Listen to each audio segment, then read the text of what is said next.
গতকালকে যেহেতু রেজাল্ট দিয়েছিল তখনও জানতাম না যে আমি যে স্কোরটা করেছি সেটা হচ্ছে অনেক বেশি, 1285 এই পুরো বাংলাদেশে সর্বোচ্চ। এর পরের দিন হচ্ছে সবাই ফেসবুকে লেখালেখি করছিল, তো সেখান থেকে জানতে পারি যে এই নাম্বারই হচ্ছে সবচেয়ে বেশি। তখন তো অত্যন্ত খুশি হয়েছিলাম আমি।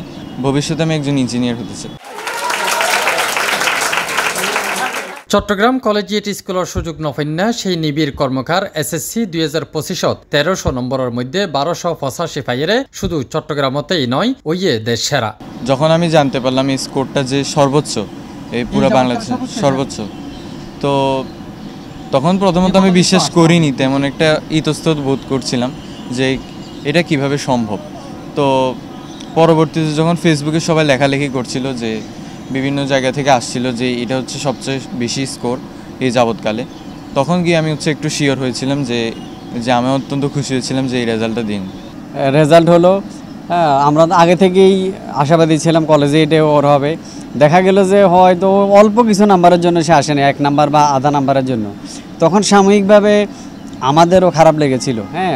আমি বলবো যে ব্যক্তিগতভাবে আমারই খারাপ লেগেছিল যে আমার ছেলে কলেজে এটা আসলো না।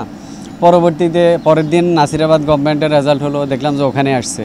আসার পরে ওখানে ভর্তি করালাম। এই শুরুর দিকে আমি ভাবতাম যে নাসিরাবাদে আসছে, কলেজে এটা আসলো না।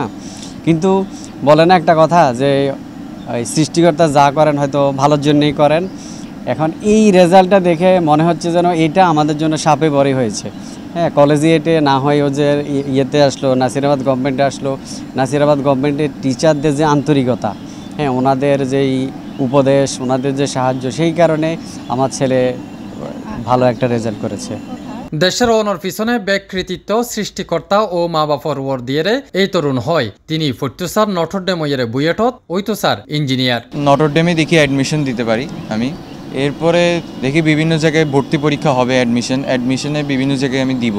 তো যেই ইনস্টিটিউশনেই আসতে পারি, যে কোনো। ভবিষ্যতে আমি একজন ইঞ্জিনিয়ার হতে চাই। বুয়েটের দিকে আমার যাওয়ার ইচ্ছা। সন্তানরে হঠাৎ দেখতে চাই, জানতে চাইলে নিবিড়র মা বাপও ফুয়ার ইচ্ছারে প্রাধান্য দিয়ে হয়। আই চাইম ফুয়া বেকর আগে মানুষও ও ইঞ্জিনিয়ার হতে চায়। আমি এবং আমার ওয়াইফ, ও কি ইঞ্জিনিয়ার হবে না কি হবে সেটার ব্যাপারে আমরা কোনো ইনসিস্ট করব না। যদি ও মনে করে যে সে ইঞ্জিনিয়ার হয়েই একজন মানুষ হতে পারবে, দেশের সেবা করতে পারবে, জনগণের সেবা করতে পারবে, সেক্ষেত্রে আমাদের কোনো আপত্তি নেই। সর্বোপরি আমার যেটা চাওয়া সেটা সে ইঞ্জিনিয়ার হোক, ডাক্তার হোক, আপনার শিল্পপতি হোক, যাই হোক কেন, পিতা হিসেবে আমি তার কাছে চাইব সে যেন একজন মানুষ হয়, একজন মানবিক মানুষ হয়, দেশের সেবা করে, জনগণের সেবা করে। ও যখন বলতেছে যে আমার এখন পড়তে ভালো লাগে না, আমি পড়বো না, আমি কিন্তু ছেলেকে না এখন তোমাকে পড়তে হবে এরকম আমি জোরাজুরি করি না। আচ্ছা ঠিক আছে, তাহলে তোমার যখন ভালো লাগে তখন বলবো। তুমি কি টিভি দেখতে চাও, না ঘুমাতে চাও, বা খেলতে চাও, তোমার যেটা করতে ইচ্ছা করে এখন করো, সমস্যা নেই। কিন্তু তুমি কিন্তু এটার পরেই পড়াটা কমপ্লিট করবা, আমাকে দিবা। দেখতাম ঠিকই সে ওই কাজটা সেরে আমার পড়াটা সে আমাকে দিত, যে মা আমি নাও কমপ্লিট করছি এই পড়াটা। এনডি এই বছর এসএসসি দেশ সেরা অন্য নিবিড় এই যাবৎকালে এসএসসি পরীক্ষাত সর্বাধিক নাম্বার পাইয়ে বোধখানি এল্লাই দাবি নিবিড়র শিক্ষকর। কালকে যখন আমি ওর বাসায় গেলাম, সে ফার্স্ট হলো। ওর আম্মু নাম্বার বের করতে পারছিল না কত নাম্বার, পরে আমাদেরকে বলার পর আমরা নাম্বার বের করে দিয়েছি এবং 1285। এটা আমার মনে হয় চট্টগ্রাম শিক্ষা বোর্ডে এ পর্যন্ত সবচেয়ে বেশি নাম্বার। কিন্তু বের হওয়ার পরপরই আমাদের বোর্ডের এক শিক্ষার্থী এখানের, সে আমাকে ফোন করছে, বলছে সে তো স্যার ও তো শুধু চট্টগ্রামের ফার্স্ট না, ও হচ্ছে পুরো বাংলাদেশের সর্বোচ্চ নাম্বার। তা আমি একটু তারপরে অপেক্ষায় ছিলাম। তারপর 12টার পর আমি পোস্ট করেছি যে মোটামুটি নিশ্চিত বাংলাদেশে সকল বোর্ড পরীক্ষার মধ্যে এসএসসিতে আমাদের এই সর্বোচ্চ নাম্বার পেয়েছে। এটা আমাদের সবচেয়ে গৌরবের। আমরা একটু যাচাই করেছি।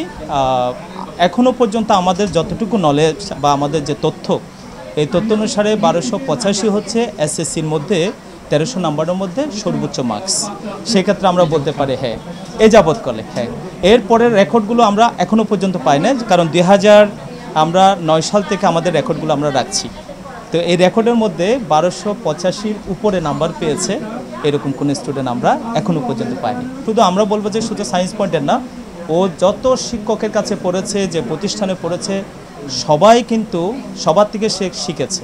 নিবিড়ের লগে হতাহয়ের জানা গিয়ে তিনি দিনে 6-7 ঘন্টার বেশি পড়ালেখা নগত্য মোবাইল সহ নানা ধরনের খেলাতেও আছিল নেশা খুব বেশি নপড়িলেও যতক্ষণ ফুটত স্মার্টলি ফুটত বলে জানাই তিনি দিনে 24 ঘন্টার মধ্যে বলতে পারি 6 থেকে 7 ঘন্টা পড়তাম তেমন একটা বেশি পড়তাম না তবে যতটুকু সময়ই পড়তাম মেইনলি টেক্সট বুকের উপরই আমি বেশি গুরুত্ব দিতাম আবার টেক্সট বুকগুলোই হচ্ছে প্রতিটা লাইন বাই লাইন পড়তাম নিবিড় কর্মকার প্রমাণ গজ্জে সময় নয় দৃঢ় মনোযোগ আর পরিকল্পিত প্রস্তুতি সাফল্যর আসল চাবিকাঠি।